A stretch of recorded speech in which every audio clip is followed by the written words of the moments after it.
Good evening, visitors. Welcome to the Australian War Memorial's Last Post ceremony. My name is Yana Johnson, and joining us today from the Royal Australian Air Force is Squadron Leader Rob Saunders. We warmly welcome the family of Private Fred Chadwick, whose story will be told shortly. We warmly welcome the veterans who have served, those that are still serving, and the families that support them. We acknowledge the members of RSL and Services Clubs Association, RSL Victoria and RSL Queensland who are watching the broadcast of this ceremony across Australia. During the ceremony, wreaths will be laid at the base of the pool of reflection by family, visitors, and students on behalf of Campbelltown Koshigaya Sister Cities Association from New South Wales. Please stand and join in singing the national anthem.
The Australian War Memorial was the vision of Charles Bean, Australia's First World War official historian.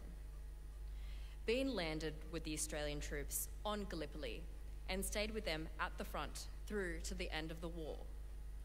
The idea of this national memorial and museum came to him at Pozières, France, in the depths of the bloody fighting of 1916. Bean's idea was that this would be a place where families and friends could mourn loved ones buried in faraway places. It would also be a place that could help all Australians understand what these men and women had endured and what they had done for us. Bean's vision, to which he remained true, is best expressed as inscribed in the entrance to the memorial's galleries. Here is their spirit, in the heart of the land they loved, and here we guard their record, which they themselves made. Tonight, we'll read the story behind just one of those on the Roll of Honour, which lists the names of more than 102,000 men and women who have given their lives for us in war and operations for more than a century. But first, we present a lament, Flowers of the Forest. Wreaths or floral tributes will now be laid at the base of the pool of reflection.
Today, we remember and pay tribute to Private Fred Chadwick.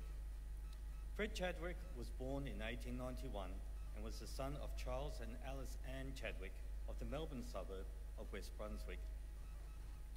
Educated at Brunswick State School, Fred was actively involved in local naval cadets under the Universal Training Scheme that was in place at the time. He later worked as a pottery hand, most likely at the Hoffman Patent Steam Brick and Tile Company in Brunswick, and paraded part-time with the Army Service Corps in the years before the war. Fred successfully enlisted in the Australian Imperial Force in July 1915. He had tried to enlist previously, but was rejected on the account of bad teeth. After the strict recruiting standards for enlistment had relaxed, following a need for volunteers to fill reinforcement quotas for Gallipoli, he was accepted. After several months training at the military camp at Broadmeadows, he sailed for Egypt as an original member of the 31st Battalion in November 1915. Not long after arriving in Egypt, Fred learned that his father Charles had passed away. Following the end of the Gallipoli campaign, the 31st Battalion trained in Egypt in preparation for the AIF's departure for the Western Front. Sailing for France in June 1916, the 31st Battalion entered the line of the relatively quiet nursery sector near the town Barmtiere on the Franco-Belgian border, where other Australian divisions had learned the rigours and routine of trench fighting before moving on to more active sectors. Forming part of the Australian 5th Division, the 31st Battalion spent less than 2 weeks in its relatively quiet area before it was committed to its first major attack on the Western Front. On the night of the 19th of July, 1916, troops of the Australian 5th Division made a costly and unsuccessful assault on the German positions near the village of Ramels. Men of the 31st Battalion succeeded in crossing no man's land under withering machine gun fire and penetrated deep into German lines. There they were subjected to fierce counterattacks by German troops that inflicted a heavy toll among its ranks. Some men were successful in returning to Australian lines, but many who were not killed or wounded in the fighting were ultimately captured by German troops the following morning. The 5th Division suffered over 5,500 casualties in the fighting at Ramels. Among them was Fred Chadwick, who was listed as being killed on the 21st of July 1916. Aged 25 at the time of his death, Fred was buried at Rupelhon Military Cemetery at nearby Febey, where he rests today. A small epitaph penned by his grieving mother appears on his headstone. My dear Fred, who gave his life that we may live. Fred's name is listed on the Roll of Honour on my right among almost 62,000 Australians who died while serving in the First World War. His photograph is displayed today beside the pool of reflection. His is but one of many stories of service and sacrifice told here at the Australian War Memorial. We now remember Private Fred Chadwick, who gave his life for us, for our freedoms, and in the hope of a better world.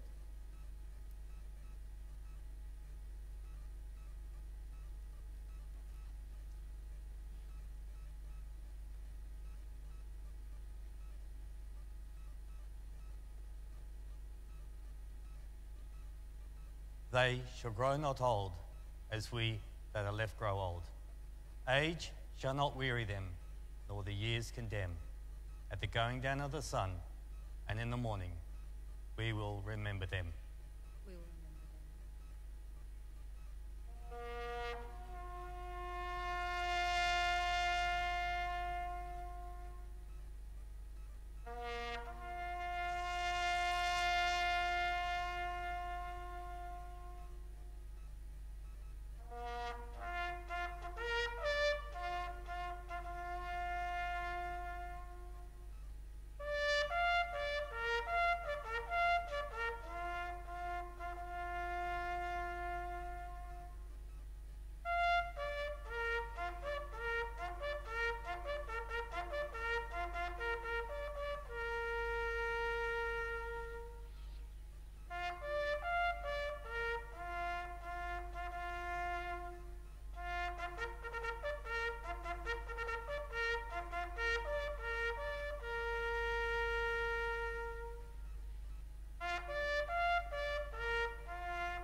lest we forget. Lest we forget.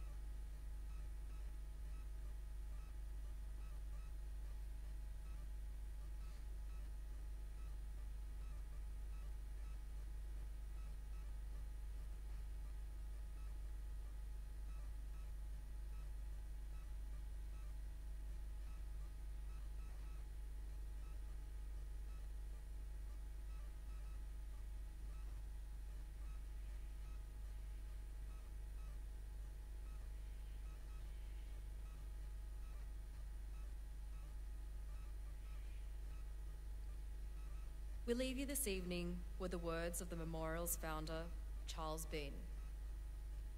Many a man lying out there at Poziere or in the low scrub at Gallipoli with his poor tired senses barely working through the fever of his brain has thought in his last moments, well, it's over. But in Australia, they will be proud of this. Ladies and gentlemen, girls and boys, that concludes the last post ceremony. We thank you for visiting the Australian War Memorial and we wish you all a very good evening.